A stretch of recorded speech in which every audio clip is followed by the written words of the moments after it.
Ivoiriennes, Ivoiriens, mes chers compatriotes, il est des moments dans la vie des hommes, des peuples et des nations où la conscience que notre destin collectif transcende la somme de nos individualités et nous impose de franchir les limites de nos égos personnels, nous conduit à rechercher dans nos actes et dans nos discours le succès de la collectivité.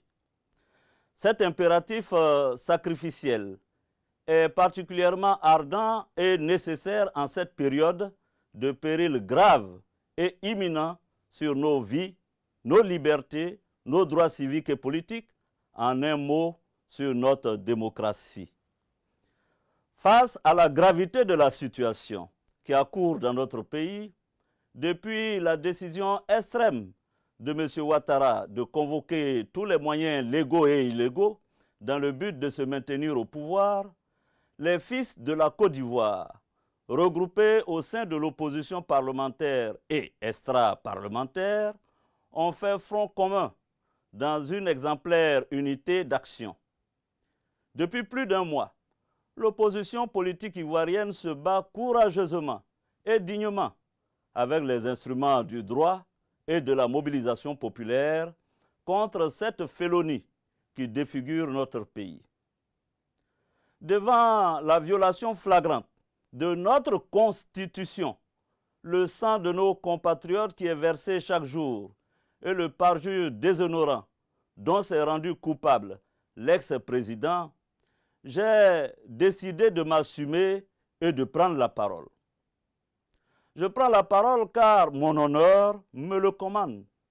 La dignité de notre pays l'exige et le souvenir du sacrifice de tous ces illustres fils du pays tombés pour la défense des valeurs de la République et de la démocratie me l'ordonne. Face à la mobilisation du peuple de Côte d'Ivoire, et vu le peu d'empressement de notre armée nationale à participer à l'hécatombe à laquelle il l'invitait, M. Alassane Ouattara a mobilisé pour servir sa cause, hélas, de nombreux miliciens et supplétifs armés qui mènent actuellement notre pays au chaos, en massacrant à l'arme blanche et même à l'arme de guerre nos compatriotes qui manifestent les mains nues. Ces hordes endoctrinées tailladent à la machette leurs pauvres victimes, allant jusqu'à incendier des habitations avec leurs occupants à l'intérieur. Un programme de repérage systématique des partisans de l'opposition en vue de leur élimination est en cours. Mes chères concitoyennes, mes chers concitoyens, c'est le lieu pour moi de saluer votre mobilisation exemplaire qui a permis de faire échec à la pire farce électorale de l'histoire de notre nation, orchestrée, comme vous le savez, piteusement par M. Alassane Ouattara, engagé dans son aventure effrénée et périlleuse de s'éterniser au pouvoir. Bravant ce peuple qu'il a vomi et rejeté, il entend s'autoproclamer pour la 3e fois président de la République. Nous ne l'accepterons jamais, disons-le tout net. Notre pays est désormais placé dans un contexte de vacance du pouvoir présidentiel, car celui qui tente maladroitement de s'imposer n'en a ni le droit ni la légitimité. En ce moment historique, il n'y a de place ni pour les trahisons, ni pour les demi-trahisons.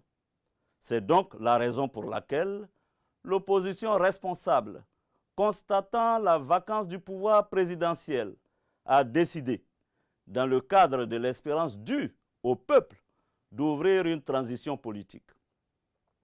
Le Conseil national de transition a été créé pour assurer les charges exécutives de l'État, assurer le fonctionnement régulier des organes et des institutions républicaines durant toute la période de transition. L'ancien président de la République, son Excellence M. Henri Konan Bédié, président du PDCI-RDA, a été désigné pour présider le Conseil national de transition dont je suis membre. Installé dans le schéma mental de tous les dictateurs tropicaux, M. Alassane Ouattara a basculé dans la violence aveugle en déchaînant une répression brutale via ses forces endoctrinées contre les principaux leaders de la transition. Ainsi, le président Henri Konan Bédié, président du Conseil national de transition, est l'objet d'un blocus à son domicile. D'éminents membres du Conseil national de transition ont essuyé des attaques à l'arme de guerre contre leur résidence ou ont échappé tout simplement à des assassinats et à des enlèvements. M. Alassane Ouattara veut absolument décapiter la transition pour pouvoir éteindre toute contestation et régner dans un consensus dictatorial où la paix qui prévaut est celle des cimetières. Moi, vu la traque contre les principaux dirigeants du Conseil national de transition, je décide en toute responsabilité de m'inscrire dans la continuité de l'œuvre entamée en contribuant à la mise en place effective des organes de la transition. Avec l'ensemble des forces vives de notre nation, nous conduirons la transition démocratique en vue d'élections libres, inclusives et transparentes dans les meilleurs délais. Seul antidote, je vous l'assure, à la violence qui accourt dans notre pays. Nos pères et nos mères ont payé notre liberté d'un trop grand prix pour que nous puissions accepter de la brader face à la forfanterie de quelques excités.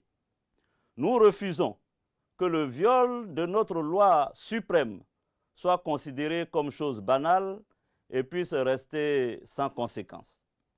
Nous n'accepterons pas que pour la gloire d'un individu, un individu seul, notre pays comptabilise aujourd'hui plus de 100 morts et plusieurs milliers de blessés en moins de 2 mois, que des milliers de nos concitoyens soient emprisonnés parce qu'ils ont exercé leur droit à la liberté d'expression et de manifestation, et que des hommes politiques soient assiégés, traqués, pour avoir exigé le respect de la loi, rien que le respect de la loi.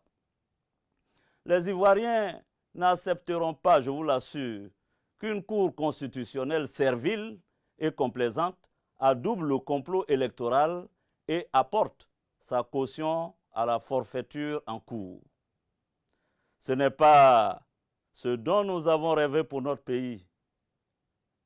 Ne pas nous battre dans ces circonstances avec détermination, pugnacité et abnégation face à la tyrannie naissante serait une lâcheté dont nos dévanciers ne sauraient être fiers.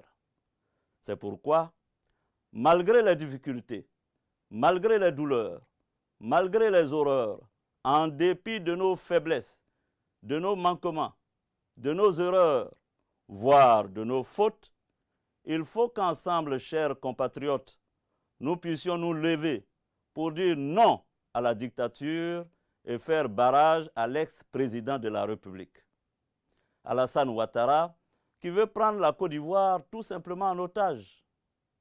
Le peuple ivoirien a montré son courage en refusant de se soumettre à la vindicte dictatoriale de l'ex-président, en appliquant courageusement le mot d'ordre de désobéissance civile.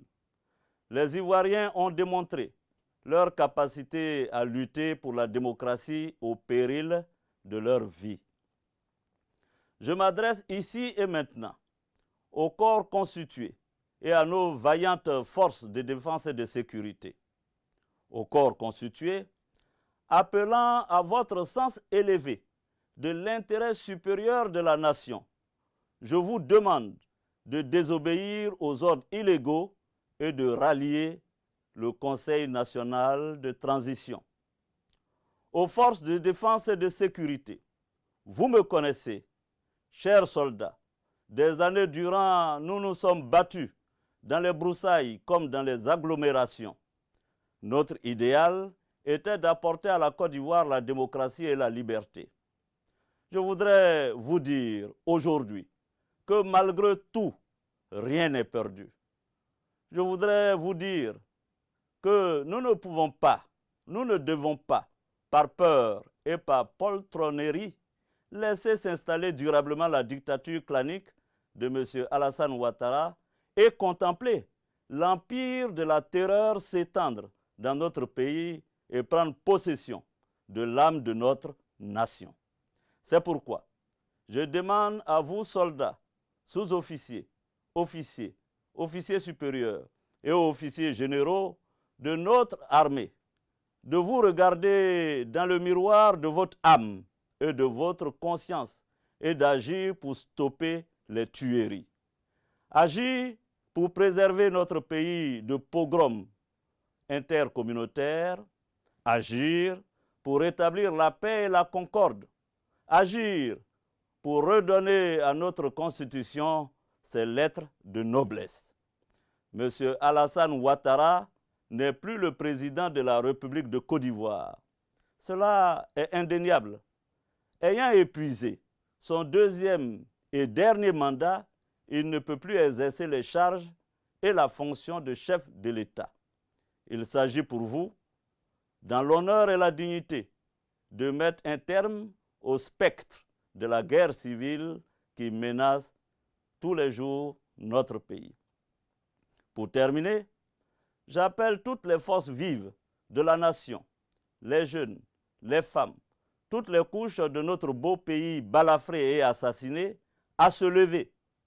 Nous devons poursuivre la désobéissance civile avec plus de détermination dans nos villes et villages afin de faire respecter la volonté de la grande majorité des Ivoiriens. Chères concitoyennes, chers concitoyens, entre l'oppresseur et le peuple opprimé, il nous faut choisir. Et ce choix, c'est maintenant. Personne ne peut prétendre aimer la Côte d'Ivoire plus que l'Ivoirien. Personne ne viendra nous libérer à notre place.